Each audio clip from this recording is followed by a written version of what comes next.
Well, guys, I am back with another video. And, well, I decided to do this review the third Spongebob movie. The third Sponge on the Run.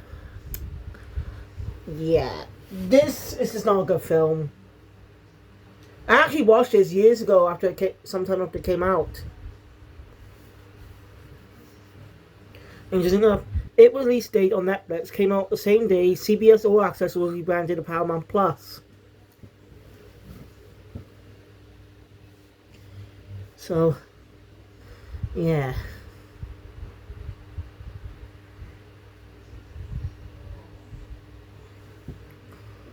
It's, yeah.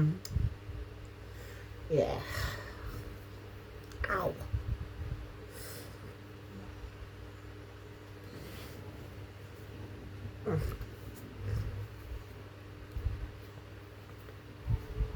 So anyway, the movie released back in 2020 on Netflix. After the pandemic, it was supposed to release in theaters, but again, due to the pandemic, the only theaters ever released it was in Canada in August. But it released on Netflix worldwide around October, I think. Yeah, not really that great of a shit.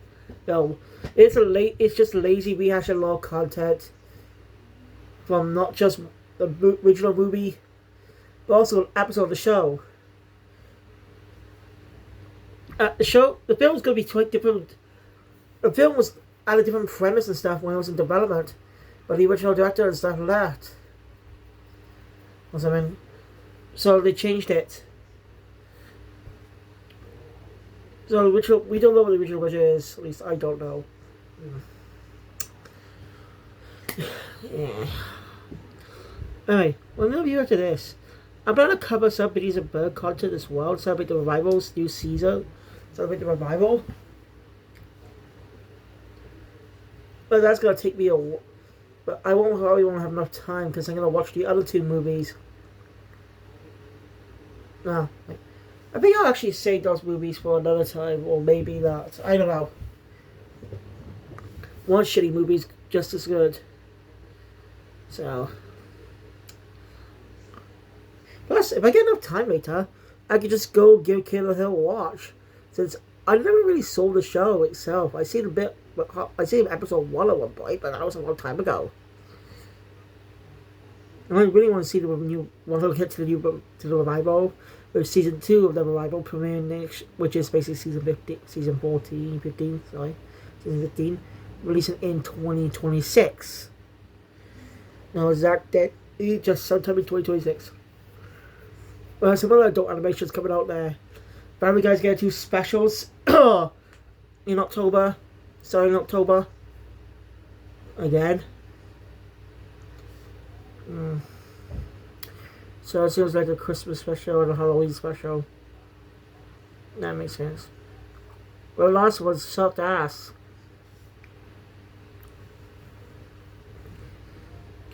I mean, Family Guy refuses to do anything with Cleveland Show characters. Well, not with Cleveland. They refuse to do anything with Cleveland's family at all, other than Donna. And that's a problem with that. They had so much potential to have more comedy, interact with other Family Guy characters.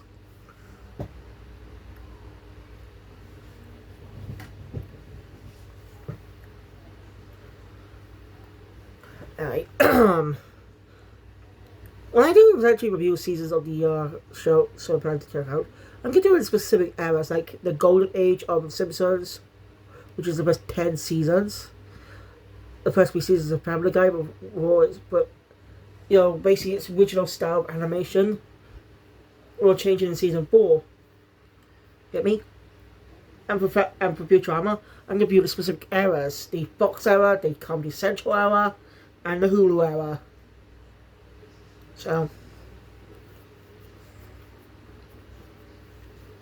So yeah.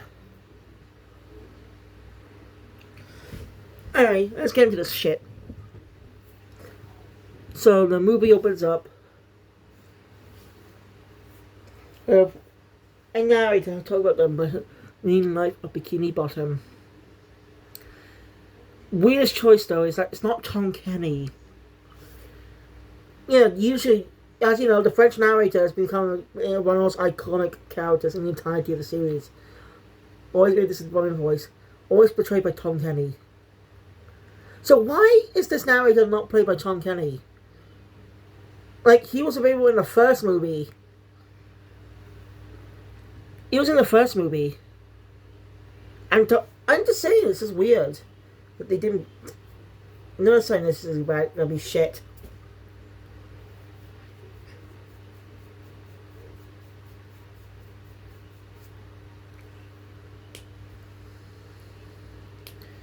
Anyway.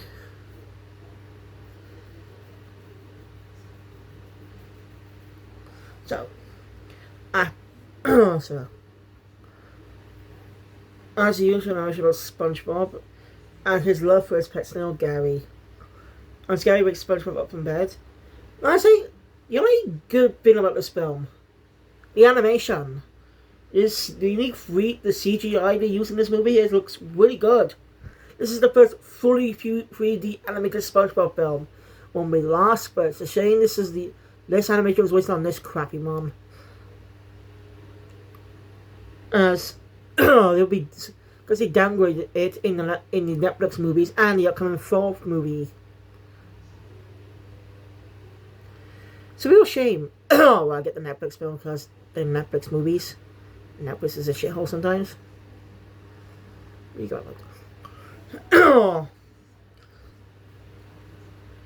So SpongeBob and Gary do their morning routine. Showing their love.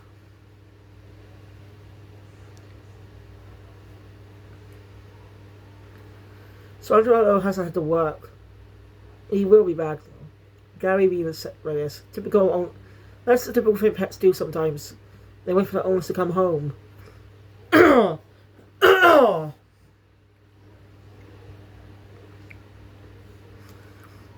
So, doing it before the morning routine, SpongeBob had a bit of a shouting out saying, "Good morning!" the loudest. Squidward telling him to shut up. Right. SpongeBob and Squidward ride with a Krusty Krab.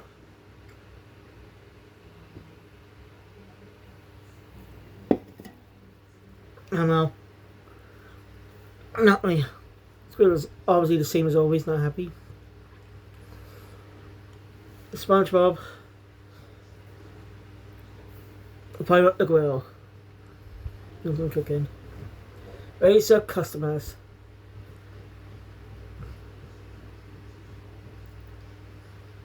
Now Plankton's is scheming.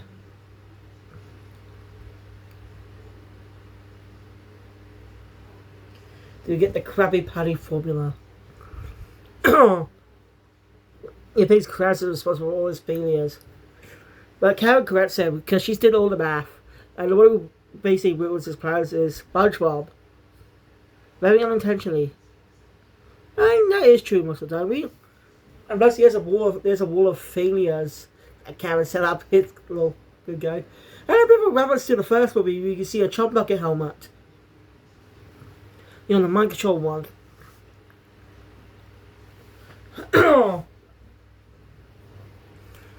It's a shame these movies went fully 3D after that. The 2D animation was great. 2D is dead for cartoons and for movies. Kinda annoys me. But some adult animation movies that are done in 2D.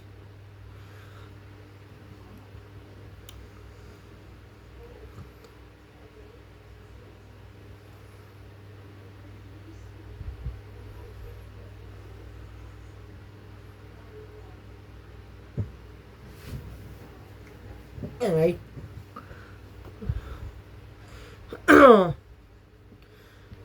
Anyways, Plankton doesn't believe her as he goes out to do his usual thing. As he prepares to get the Krabby Patty formula. Also during the work hour, Sandy comes in demonstrating an adventure to Mr. Krabs. A robot that work for a cheap robot that will work without pay. And it's just cold and heartless. Yeah.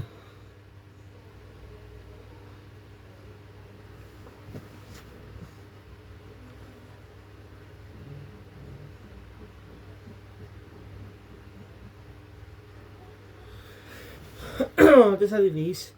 The robot ends up firing Mr. Krabs, and that ends up making him mad as he throws it out.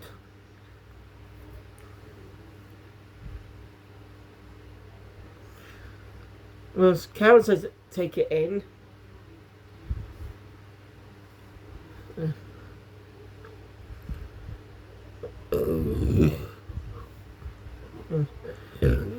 Like Blanket makes his move to get the cover boy formula again. That goes fails. Goes Spongebob unintentionally this Ozzy. So yeah. So now he's starting to believe Karen's words. Has to make a plan to get rid of Spongebob.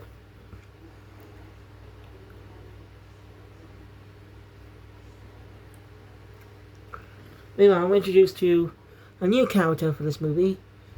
Two new characters actually.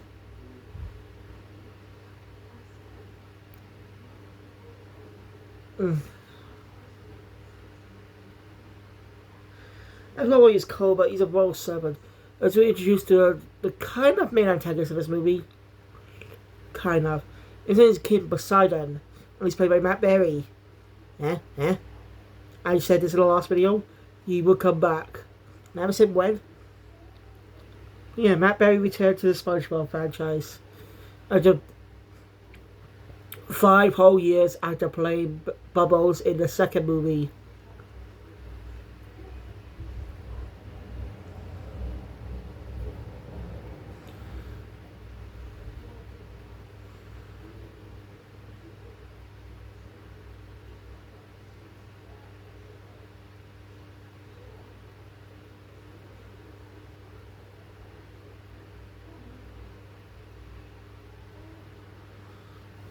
Anyway.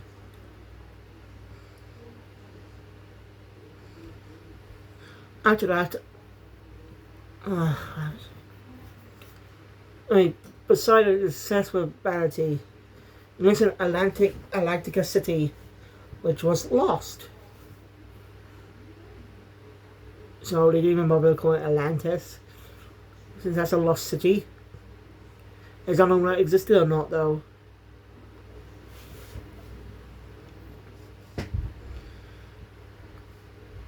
Yeah. Yes, else to help keep his skin nice and fresh like a baby's bottom. Or something like that. He discovers though he has a wrinkle. And he's ugly, so he summons another snail. But it's slime, it's all over slime. And it was the last snail they had. No more snails. So Poseidon orders the Queen to gain a new one. Well, after the decree is put up, Plankton sees it and comes up with a devious idea.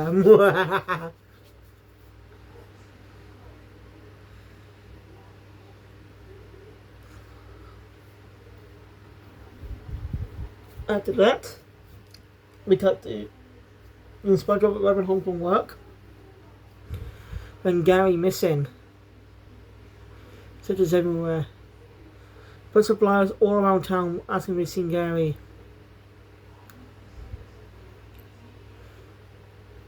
Patrick comes in a bit late, sometime next day, seeing the flyers.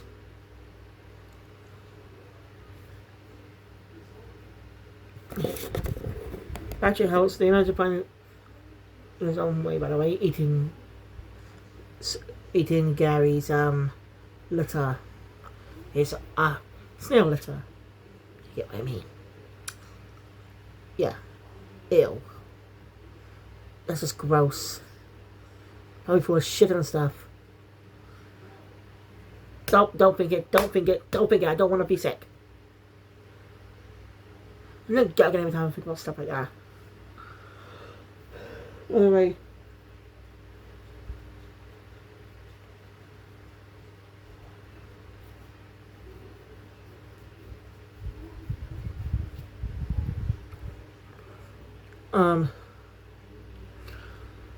End up finding Atlantic, and they had to get to Atlantica City, but it's a dangerous place. That's why I not to go. But and SpongeBob escape, but Patrick helps him find the courage. As the two set off, right to south. With a little help from Plankton and that robot he Karen adopted earlier. Of course, Patrick uses an excuse to get them to the Atlantic City, assuming they won't come back. Because it's dangerous.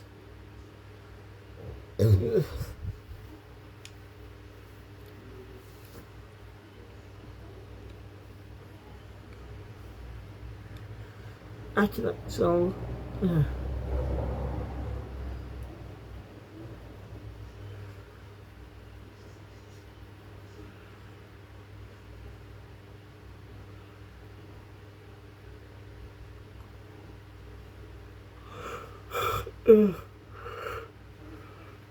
After that, so SpongeBob had to head off.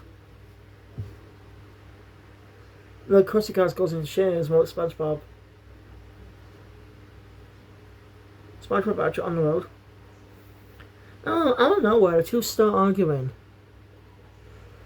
Yeah, that's supposed to be a joke or something. That's not funny. It came out of nowhere. Only build up to that joke.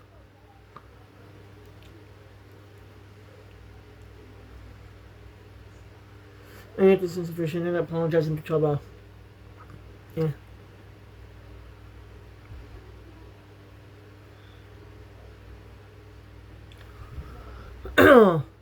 Let's just keep their journey short, because what do we care? And then we get a scene now that's completely pointless. That is complete filler in the movie. Now, SpongeBob Patrick had a weird dream. Patrick ends up being smart, saying two people come up to dream the same dream at the same time. But then they realize they're talking like smart people. So it's definitely their dreaming. So, sometime on the surface, right at an old west town, they meet a tumbleweed mate who goes by his name Sage. And do you know who he's played by? If you haven't seen this movie, do you know who he's played by? Keanu fucking Reeves. Yes, him. The nicest guy in Hollywood, as he's nicknamed. Jesus Christ, how do you get roped in this shit? I'm not the only one in this movie that's unnecessary. Basically, he's basically saying he's giving them a challenge to help, so they'll be able to help them on their quest to find Gary.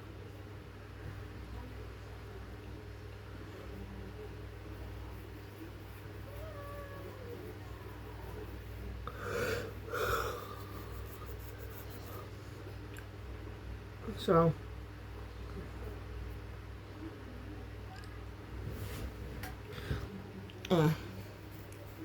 he gives them a type of token that will help them take down these things called zombie pirates. So doing her, they must take out to catch it, the boss to freedom from the soul. And then they have a song and dance number led by Snoop Dogg. Yeah, I'm not kidding about that. Fucking Snoop Dogg. And just not even gotten a guest star on a kid's show before. This is not the first time Nickelodeon has got him to guest star on something. If you don't know, he guest starred in the show Game Shakers. Well, on episode Game Shakers specifically. More like a crossover episode. A 2-episode crossover with another Nickelodeon show called Henry Danger, which is far more popular, lasted 5 seasons. Got a spin-off, got a sequel, got a movie. Now got a new series in the works.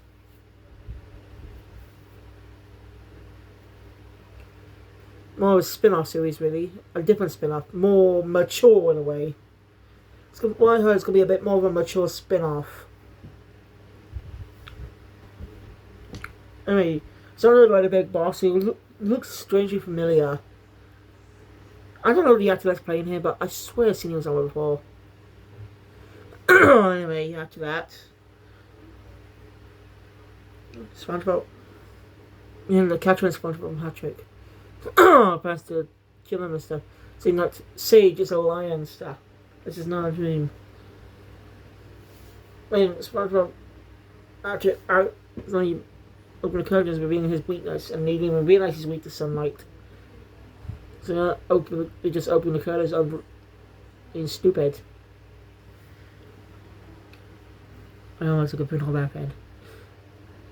So yeah, Ross is dust. Literally. So to quickly leave for freeing the souls. Let's head back onto the road. When it was built, it was more of a vision than a dream. As Sage is in the car with him. He has a special little window. And to make it more modern and by the day. When you see the window, also see stuff like a streaming service and shit. I'm not kidding, he compares it to a streaming service. So it's seeing where Gary is, and it says you see what's happening to Gary. So yeah, they gotta hurry. That's why Patrick keep thinking they'll be able to talk to Gary. You know, they can't. You know, Sandy arrives at SpongeBob's house. You know, I have some fun. They were gonna do something there, but she realizes he's not there, so she goes to the Krusty Krab to question what's going on. Where is he? But they reveal he hasn't been there in days. He's going crazy. And Mr. Krabs is down as he ends up giving the formula to Patrick, the plankton earlier, sorry. As really, SpongeBob's more the heart and soul of Krusty Krab. I actually kind of like this. And kind of a little nod at the very first episode.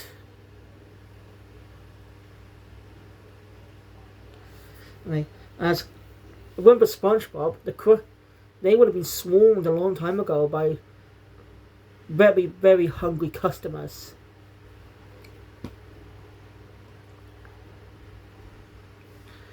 So what's the whole point of having two kins in Bikini Bottom? Well, what's the whole point of having two kins? I mean, maybe Kin tried to skin off Bikini Bottom and stuff. And Neptune's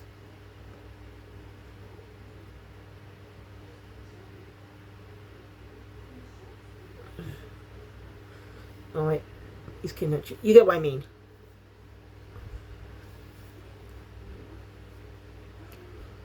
Especially I was trying to be more handsome, maybe more slightly influenced by Kin Neptune, but I was trying to be more vain handsome than typical handsome with that jaw and stuff. So I basically tells them to get out their asses that SpongeBob may need their help. Just realised that scene comes later. But I've been on for now because I just forgot. Anyway, boys arrive in the city. And Sage was not to get distracted by the lights, but they say they will, but they end up getting it. And spending a lot of stuff. Sage goes over it. The two have to get into the castle, but they manage to sneak in. Accidentally end up on stage performing. Try to get Gary back. You know, which Simon renamed Fred or Frank, I can't remember. They end up prisoner SpongeBob and Patrick. And that's why they're on the news to be executed.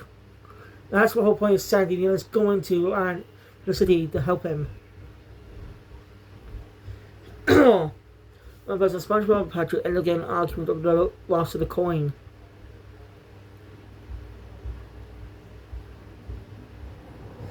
And, well, he didn't realize it, but Patrick opened a cell to get into another cell. And he could do it the whole time.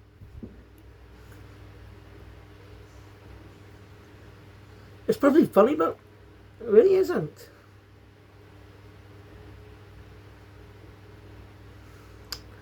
So anyway, the two head off. So two they ended up making up thanks to words from Sage.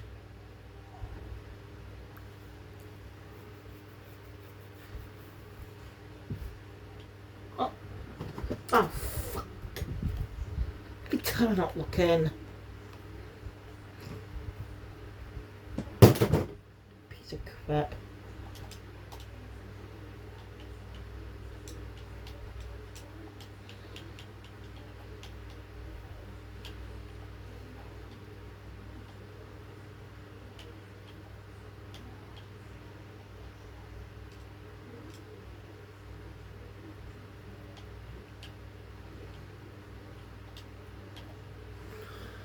So the two will be judged and executed. And while Patrick is an idiot, so I made a plea deal with the judge. And to do that, he must have incriminating evidence for the defendant did it, and Spongebob's the defendant. Classic Patrick. So it was over as Spongebob Patrick, but luckily Sandy and the others come in the same day. And this is where we get, this is where the other part we get to why this movie was made, made this movie. See, early on, SpongeBob had a flashback after Gary went missing.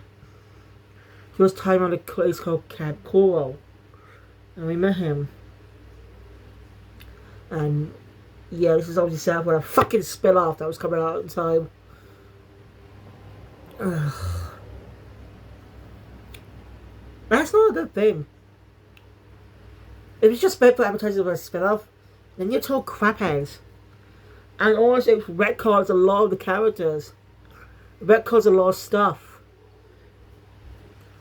As Neil's talking about how SpongeBob helped them in a way. And just now, the voice of young Squidward actually started a Disney Channel show. He played the role of a character called Levi, son of Chelsea, in Raven's Home, the sequel series of That's So Raven. And well, since he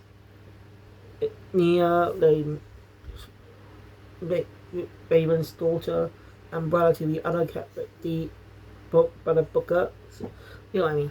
You've seen the show, you understand what I mean. Yeah, they retconned Sandy to be in there. They retconned SpongeBob the reason who else the crowds opening up restaurants. Well, I don't think Squidward's one that contradicts everything in a way. So I'm surprised he didn't be trying to be a little nicer to SpongeBob. Was kind of stare. So yeah, it's just alright scene. What's his name? You know, going to the for Plankton, they go on the sign dance number. And so you escape with Gary. Wasn't a glass to chase after them. And Shannon gets hiding. They're not getting caught after the bot drives away. But okay, the science not angry as he had more fun that he enjoyed the show. He says he let them live if they give him Gary. And well, Sage gives him advice. SpongeBob refuses, saying he don't take orders from someone like him. Probably doesn't have any. The science says he does have friends, but it ends up being real he doesn't. They're just people who work for him.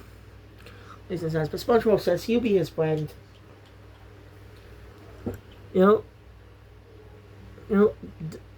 one cares what you look like. People want to see people like you for who you are. But sometimes meaning that he's not as handsome as he looks, he's just an old man. He's an old man. He's lived for thousands of years, but he has a big gut. It's Giles Day as how Gary, everyone entirely a bikini bottom adopts the sales. Yeah. Shows this movie isn't canon because it doesn't give fuck all about the cat. It doesn't give fuck all. Especially the name Camp Coral. it's spelled differently in this movie, so this movie is just not canon. There's a way to fucking set up the spin off. Plus, it just rehashes this an episode where Gary actually did go missing. And the freaking first movie. At least the previous one maybe rehash one story element. We had story elements prior, but they tried to do something more unique with them. I was trying for that. We use we use all the ideas, but try and make them different a bit. Perhaps that wasn't pay off, but still better than this shit. And that's where the film fucking ends. Ugh, this is the worst film I've ever seen. Hey, what were they thinking with this shit? So yeah, that'll be my last SpongeBob movie for now, because I do plan to cover the 2 Netflix movies. I'll maybe cover them tomorrow. For now, I'll cover other movies, like adult comedy movies. But I may cover a Phineas and Ferb movie, Across the Second Dimension. But I should get that review done soon, so I don't have to review it after the season, since there's an episode that's sequel to that. So, yeah, thank you guys for watching. Enjoy my content. Please thumbs up. I want to see more Sky Channel. Make sure all the videos in the future. I'll see you guys later for more videos. But next later for Phineas and Ferb. Cybermaster out.